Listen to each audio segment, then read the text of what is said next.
तो दास आपको जो अधिकतर रोगी आते हैं, आत्मा दास की रोती है। यहाँ तो रोने का समय नहीं मिलता, एकांत में जाकर मैं देखता हूँ परमात्मा आपके बच्चों का क्या हाल हो गया है।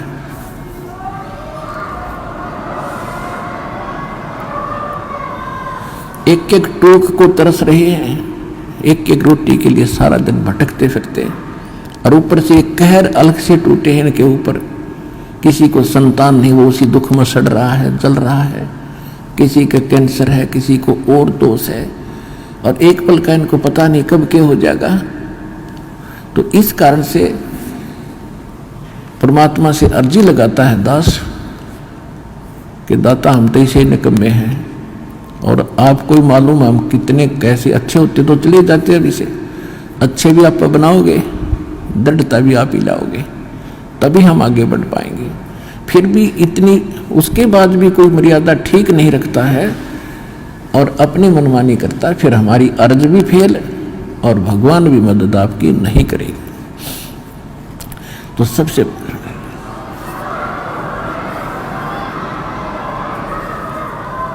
तो कहने का भाव ये है कि जैसे एक भक्त के मतलब अच्छी कितनी इस ज्ञान से कितना फर्क पड़ा। एक भक्त का लड़का कति अपाहिज था और परमात्मा का नाम लिया उसने, वो आता रहा, कुछ राहत मिली उसको। राहत मिली तो वो तब तक 1 2 4 10 12 साल भर वो आया, उसको ज्ञान समझ में आ गया और उस बच्चे को सतनाम तक प्राप्त हो गया, और फिर उसकी मृत्यु होगी। अब उस पिता को कति दुख नहीं था। उसने ये शब्द कहा कि जी आपका बच्चा शरीर छोड़ गया, सतलोक चला गया, वहां भी कोई बात ना, यह तो आत्मा परमात्मा की है, और उसने देखना है कि उस अपनी आत्मा को वो कैसे छुड़वाओगा परमात्मा इस काल के जाल से। तो उन्हें बोला जी कति दुख नहीं बने, घनी खुशी हुई एक मेरा बेटा सतनाम लेकर मर गया।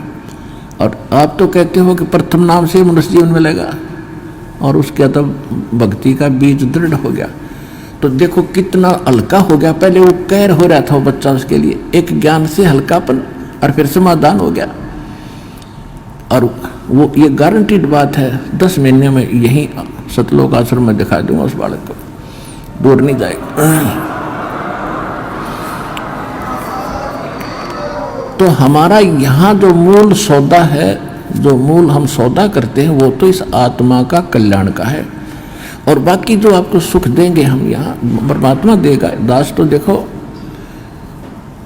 परमात्मा ने हमारे इस दास को खूब सतर्क कर रखा है कि अपने ऊपर कभी ना लेना। खुद भगवान ने नहीं ली, परमात्मा की एक वाणी है, सुख देता है दिए जात है, ये दाता दिन रैन, और लोग भरम मोह पे करें ताते नीचे नैन।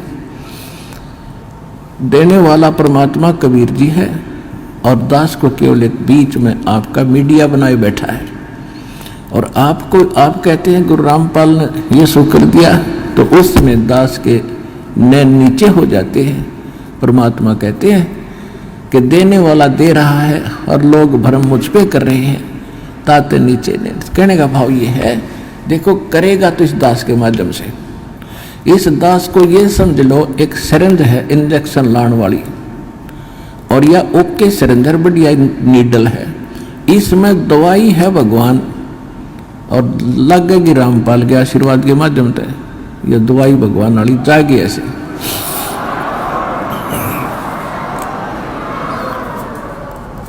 तो इस प्रकार आप जी ने पहले तो ज्ञान समझना चाहिए। ज्ञान के ऊपर दास ने जोर दिया है, भगवान का भी आदेश है कि घर घर देखो बोध विचारा, सत्य नाम सब ठोर उचारा। घर घर में ये ज्ञान की चर्चा चलेगी, शुरू होगी।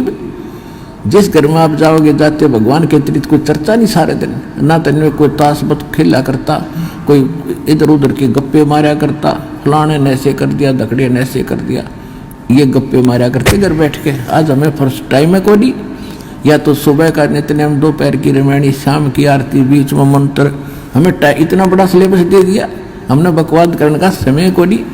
और समय मिलता है तो मालिक की चर्चा ही करते और कराते हैं। कितना अच्छा समय मिल गया।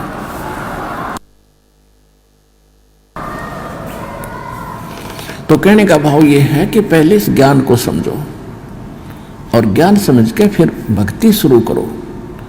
चाहे कितना भयंकर रोग है, भगवान परमात्मा ने प्रसन्न कर लो। वो कैसे प्रसन्न होगा? जिस दिन वो प्रसन्न हो गया वो तो सोने कैसी काया बना दे जीव की। एक सेकंड में एक बार 350-360 के लगभग कोड़ी थे, कोड़ी, और कबीर परमेश्वर के पास काशी में उनकी सुनकर महिमा इकट्ठे चले गए। 5-7 गए पहले तो। बोला जी हम ऐसे दुखी है और ऐसे है। परमात्मा बोले भाई तुम वो सारे को डियान बुला लो, जानो किसी ने? सारे ने जाना है कि उनको सबको बुला लो, पर एक बात है तुमने भक्ति करनी पड़ेगी आजीवन, और भक्ति छोड़ दोगे ना फिर तुम्हें फिर हानि हो सकती है। कान पकड़े जी, कदे नहीं छोड़ेंगे और हम तो सदा आपके चरणों में पड़े रहेंगे। 360 कति कोडी चाम पड़ा था कट कट के, और परमात्मा ने आशीर्वाद मात्र से सारे एक सेकंड में कति स्वस्थ कर दिए। कबीर भगवान ने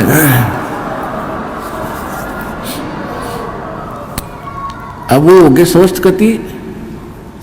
अब जाते उन्हें तक 10-5 दिन तो महीने 2 महीने तो ठीक सी भक्ति करी, फिर हुए बकवाद भागी। कोई कितना किसी कपड़े पहरे अंडर, कोई ब्याह करवा लिया, और कितो कोई फंड कर रहा है, वो भक्ति छोड़ गए। अब परमात्मा ने दास को एक इंस्ट्रक्शन दे रखी है कि परमात्मा करता ऐसे भी सकता है, लेकिन वो करके देख लिया ये बकवादी को ना कब आते। अब उनको सुख भी दे दिया, फिर काल के पाले में जा खड़े हुए। क्या फायदा हुआ? वेस्ट, मालिक की शक्ति खराब गई। लेकिन परमात्मा ने अपनी, वैसे मालिक की पावर तो एंड होता ही नहीं, लेकिन उस समय मालिक ने यह दिखाना था कि भगवान जो काम करा करा वो कबीर जी कर रहे थे, और इससे सिद्ध है कि कबीर इज गॉड। उस प्रमाण के लिए ये भी हमारे लिए सिद्ध होता है कि परमात्मा कबीर जी है। एक बार दास एक गांव में एक भगत के सत्संग करण पाठ करा कर घर में जाकर उनके पड़ोस में एक लड़की के, जवान लड़की, ब्याह रखी हुआ और शादी हुई थी। दोनों गुर्दे फेल हो गए और उनने छोड़ दी। सारे चेक करा ली, कोई राप नहीं, और खाट में पड़ी सोई आ रही, मुंह पर हाथों पर। हमारे उस भगत ने उनसे कहा कि आप दीक्षा ले लो, अरे लड़की इनके आशीर्वाद नाम लेने से राहत मिलेगी तुमने। तो लड़की ने और उसकी माँ ने नाम ले लिया। फिर उनको उस भगत ने सलाह दी कि तुम एक पाठ करा लो घर पे, गुरुजी आते हैं पाठ कर देंगे। हम उनके घर पाठ करने गए तो वह लड़की एक चारपाई पर पड़ी और उठन की हिम्मत नहीं, इन्हों कहती है उठती है नहीं। 6 महीने से खाट पकड़ रखी है। उसको उठा के भगत और परिवार वाले वहाँ जहाँ दास बैठा था वहाँ ले प्रणाम कराया। मैंने उनसे कहा कि इसको सेवा करवाओ, बर्तन साफ कराओ। भगत गए हुए थे 20-30 जैसे सत्संग जाते थे हम पाठ करा, तो खाना खुना बनाते थे वहाँ, इनका बर्तन साफ कराओ। उनके घर वाले सोचने लगे भाई कैसे बर्तन साफ करेगी। भगत बोले जो कहा है तुम ऐसे करो, इसको बैठाओ पिड्डे पे। वो बैठा दी, 2 घंटे बर्तन साफ करे और अपने आप उठ के चल पड़ी। अब वो कति स्वस्थ होगी, पूरे परिवार ने नाम ले लिया, और 1 साल के बाद सब छोड़ गए और वो अपने ससुराल चली गई। आज तक जात नहीं बूझी रामपाल की। ऐसे कृतघ्नी भी हम। तो अब परमात्मा ने हमें भी दिखाया है कि इतना जल्दी ना करे, करना तो है लेकिन ये टिक जाएंगे जब सारा ठीक कर देंगे। तो इसलिए परमात्मा ने उनको आशीर्वाद से कोड भी ठीक कर दिया, फिर काल की बकवादों में। तो इसे हम पसंद नहीं करते। हम चाहते हैं कि आपके अंदर भक्ति बनी रहे और धीरे धीरे आपका यो रोग ठीक हो, तब तक आप ज्ञान समझ जाओ।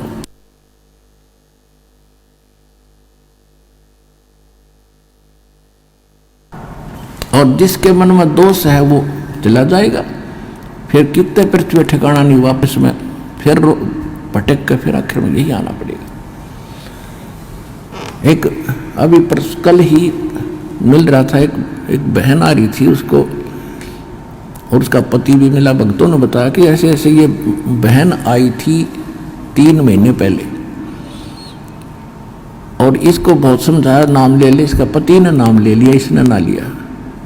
और ये भी आप विचार कर लेना, जो यहाँ आकर दीक्षा नहीं लेकर वापस जाता है तो उसकी कोई करड़ाई है, कोई भयंकर कर्म उसको दुख देने वाला है, जिस कारण से काल उसने परमात्मा की ओट में आन नहीं दे रहा। तो 3 महीने पहले वो आई थी बेटी, नाम ना लेके गई, फिर छत पड़ गई उसके ऊपर और रीढ़ की हड्डी टूट गई, और सीधी पड़ी है कति अलण की न टहलन की। अब परसों लेकर आ रहे थे, जब बताई माँ बेटी उस समय क्यों ना लिया, तो नहीं वो नाम या बला टल जाती तेरी। नहीं बोले जी गलती बन गई, बता ये अब कैसे आ गई तू? अब सब, अब रामपाल सही हो गया और कबीर भी भगवान हो गया, जब दे ही टूट गई है। कल के चोर बता क्या कर लेन का।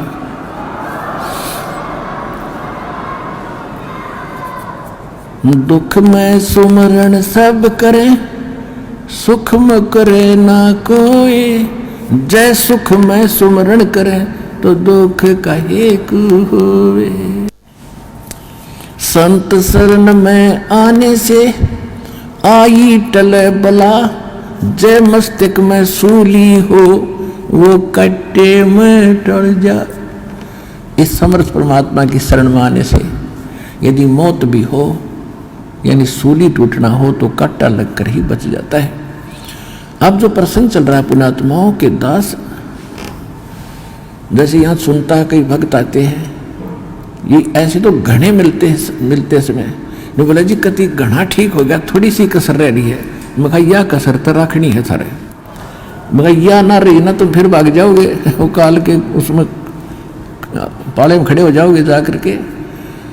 ऐसा नहीं, परमात्मा इतना दुख नहीं देने देगा आपको कि आपकी जान चली जा। तो इसलिए परमात्मा भी कहते हैं, हमें संकेत करते हैं, सुख के माथे सिला पड़ो जो नाम हृदय से जावे, और बलिहारी उस दुख के जो पल पल नाम रटावे।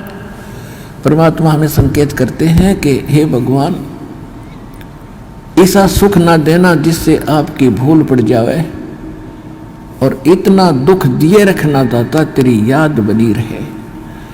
तो पुण्यात्माओं, हम सुखी होते ही भगवान बोलते हैं, और दुख जब हमारे ऊपर आते तो कर्मों के हैं, और फिर हमें भगवान याद आता है। तो हमारे, अब देखो आपके पापों में आग लगा रखी, भगवान ने आग लगा रखी, जो संचित कर्म है उनके भी और जो प्रारब्ध वाले इनमें भी।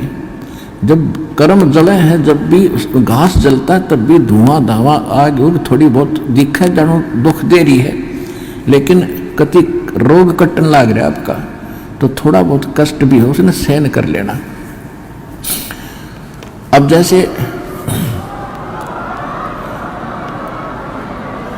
तो आपको जो भयंकर रोग थे, जो भयंकर दुखदायी कर्म है, पहले आपके उन पर कुवाड़िया चल रहा है परमात्मा का, और छोटे मोटे तो धीरे धीरे हो जाएंगे, सारे ठीक हो जाएंगे। जैसे डॉक्टर के पास कोई भयंकर मरीज जाता है, वो सबसे पहले डॉक्टर उस स्थान का इलाज करेगा जहां से रक्त निकल रहा है, यानी जिससे उसकी जान जानी हो।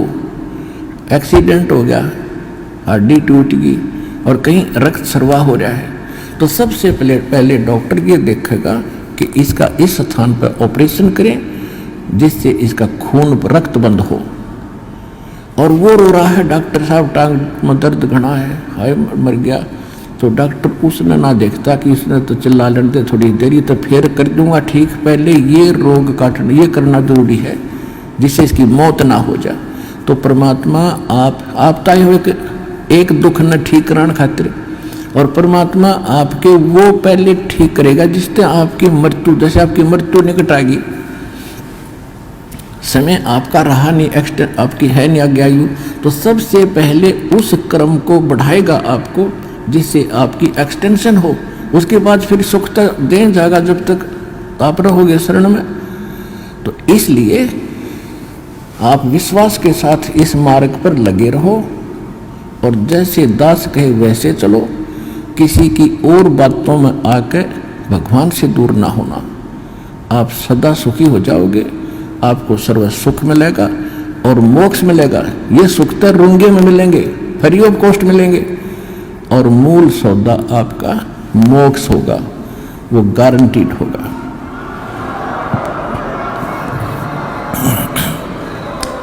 अगर आप ये वीडियो YouTube पर देख रहे हैं तो हमारे चैनल को सब्सक्राइब करें और बेल आइकन को दबाना ना भूलें। अगर आप Facebook पर ये वीडियो देख रहे हैं तो हमारे पेज को लाइक करें।